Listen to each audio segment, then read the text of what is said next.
Hey everyone, this is Three Questions with Tom Toohey. There we go, buddy. Tom. Tom is the Tom is the second person from Edison School District to actually be on my podcast. I actually had Ed on your superintendent. He was on my podcast, and he wasn't superintendent, but after he was on my podcast, he became superintendent. So I take credit for that. What do you think? 100%. I think he was acting at that point, and then the board heard the podcast, and they right. They didn't even heard it. They just heard he was on, and they're like, he's gonna that obviously superintendent. So hey, I want to just first of all, little shout out to everyone here in Edison. So just a wonderful group. I actually have the opportunity to keynote your district, and they're absolutely wonderful, and it was nice to see you all there together. So thanks for being on the podcast. We kind of hung out that day, and I said you should be on my podcast, and here we are a couple of weeks later. Yeah, thank you for the invitation. I'm looking forward to it. So, all right. Well, hey, Tom's a assistant superintendent. We're going to talk about his role more in the second podcast, but we really want to hear the people that inspired you, in your career, and a lot of great things happening there in Edison. Just a really powerful district. I met so many amazing people, but when you look at your career, when you think about your experience as a kid, going to school, when you think of a teacher who really inspired you, who's someone you think of and why?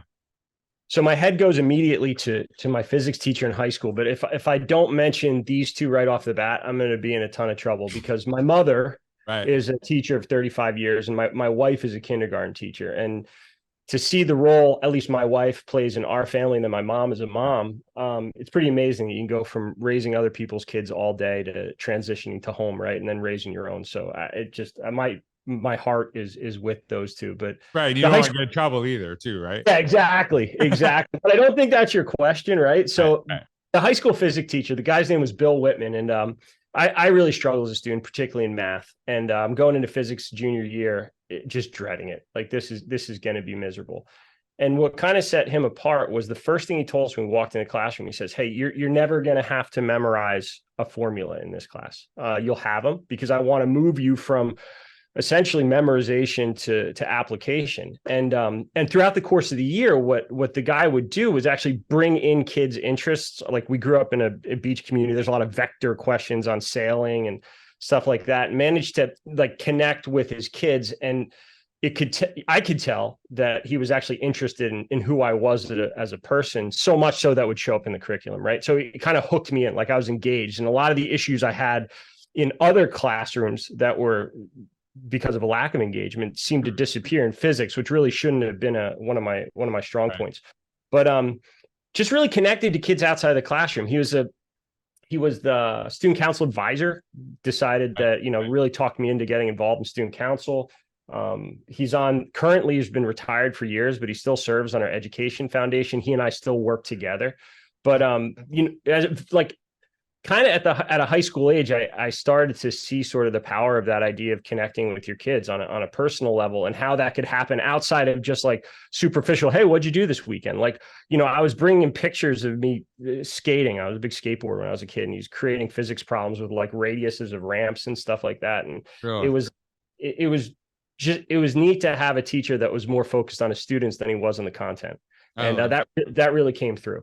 So we got to give Bill a little shout out horror in there too. So that is I absolutely love that story, because when I talk about there's one thing I talk about all the time, is that it's not curriculum or innovation, it's actually how you connect the two.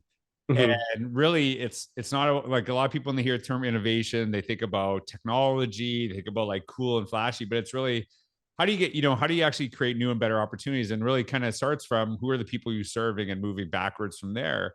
And that, one of the concepts I talk about, and I think is, your teacher, Mr. Whitman actually did unbelievably, is by default, right? If you actually understand and can apply those formulas, you probably memorize them eventually anyway. Do you know? Yeah.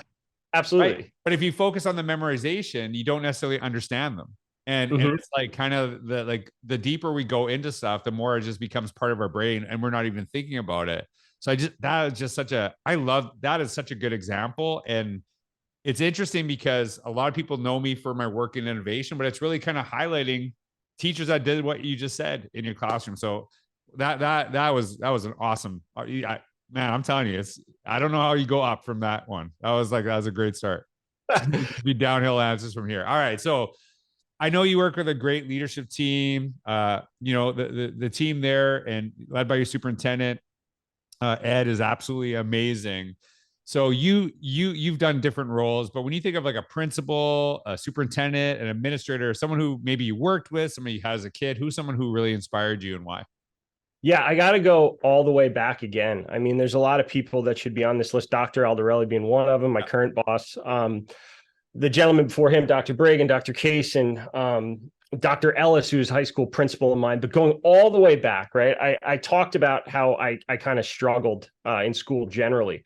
Mm-hmm. And from the time I was in third grade, when we landed in New Jersey until I was in eighth grade, I had an assistant principal named Al Mishkin. The guy was not an ex-Marine. There's no such thing as ex-Marines, but he was a Marine. He was a Vietnam veteran. And God, I thought this guy hated me. Like I couldn't throw a paper airplane I'd have to look around to see if Al was there.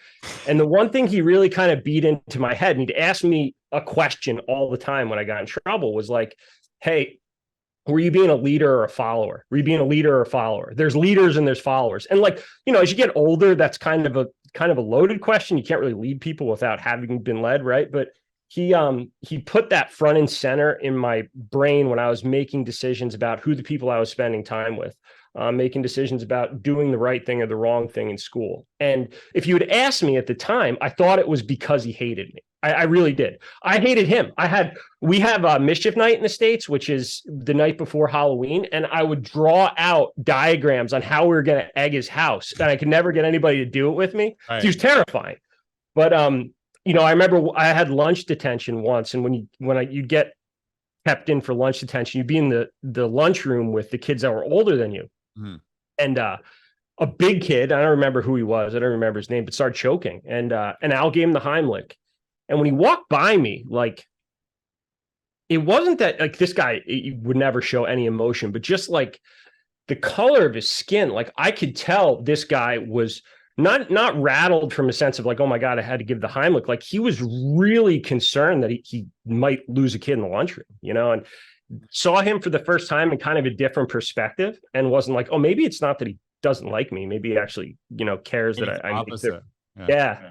So just a really great guy. He's since passed away. His son, interestingly, I had the opportunity as a member of like our governing body to hire him as our chief of police in the town that I live in. So it's just interesting how that all came full circle. And I think you could talk to a lot of people in our community had the same impact on. But I mean, his voice is still in my head when I'm making decisions. Like, you being a leader or follower right now? And God, he was all over me. I love that. And just to clarify, when he said, he beat it into you, that was figuratively, not literally. Figurative. Right? Yes. Yeah. Right. That is something, that I was just having a conversation about this yesterday with someone else on the podcast. And that is a really important thing, is that there is high expectations. And sometimes those high expectations, make your kids mad, and they might be mad at you in the moment. Mm-hmm. They might be frustrated with you, but they're going to thank you later. And I think the more we try to remove every barrier, make things super easy for all of our kids, I actually think long-term that doesn't serve them. That once they hit barriers, if they don't know how to deal with it, if they don't know how to deal with some adversity, some struggle, some high expectations, then what do they do? And I think that's instilled. So I love that story. I love that. If you're free tonight, I need you to come over, because my wife and I had the exact same conversation last night. All right. They're going to resent you. Well, maybe, maybe, but yeah. Hey, I said this yesterday.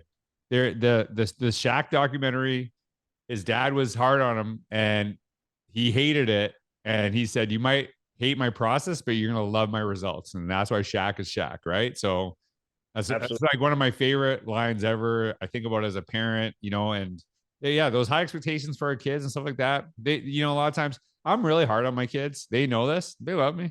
They might be mad at me for a little while. They don't understand, but they also see me working my butt off too. And, not just with my work, but like my fitness, things I do. When I go in, I go all in, and that's a lot because of teachers and coaches I had and my own parents. So I'm grateful, and I'm glad, because I had the same thing. There's a lot of people who I hated as a kid who I'm like, thank God they were in my life. Absolutely. I love that story. All right, so you've done a ton of different positions, in education. But if you can go back to your first year of teaching, and you could talk to yourself then, what advice would you give to yourself because of all the things you've learned now?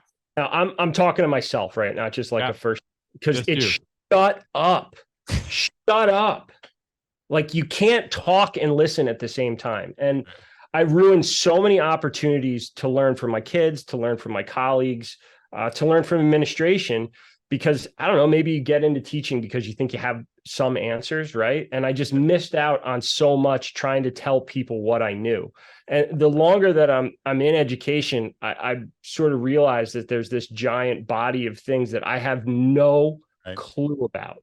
And maybe it was just a not knowing what you don't know kind of thing. And now maybe I kind of know the things I don't know, but just first year in the classroom would have been to listen to the people around you. Listen. And it doesn't mean you have to do exactly what they're telling you, but listen to your kids. You're going to learn so much more than talking at them. Listen to administrators and leaders in the building. I needed to put a cork in it. It's funny when you spoke, and I hope I don't give anything away on your keynote, but you talk about this challenge people face when they're asked to transition from Microsoft Word to Google Docs in some district. Man, I went kicking and screaming. I joked around before about the prospectus I had put together on why this was such a terrible decision on the part of the shut up. You know what I mean? Maybe you get to learn the tool, and I don't know, you have a document that your entire class can work on, your colleagues can work on at the same time, and you might actually learn something. So yeah, if I would just grab myself by the shirt, just be quiet, listen a little bit. So that would be my advice to myself. And I love that answer, because I think the smarter you become, the more you realize you don't know. That's a reality, is that you start understanding there's so many people. I have an investing app that I use in my bank in Canada, and it was funny because they're like, hey, you can use the new version, right? Mm-hmm. And I'm like, nah, I like this one I know. And then it was like one day is like, you're using the new version. The old version's gone. So you're stuck, right?